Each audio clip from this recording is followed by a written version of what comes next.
This morning after what we all witnessed yesterday. You worked for the former president. How much do you think his attorneys are just sort of waiting to see if the volcano explodes today? I mean, he's, as we were just saying, he's on thin ice. If he tweets the wrong thing or posts the wrong thing, I mean, it could land him in jail. They have to be worried. And what do you think is going through Trump's mind right now after all that testimony yesterday?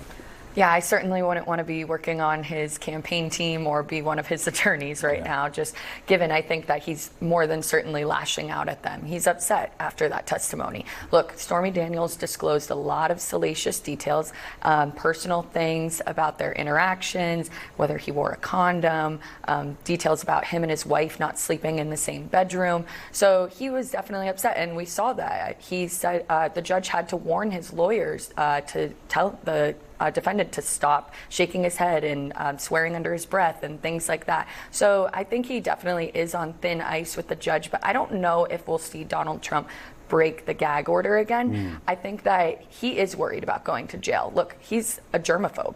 I don't think he wants to go to jail, honestly. And so when he says, I'll make that sacrifice, he said that the other day. You're not buying it? I'm not buying it. I think it's a show of force. He wants to appear tough and strong to his supporters. I think that his campaign is going to play into the idea that if he were to do any sort of jail time, that would only help him in the polls.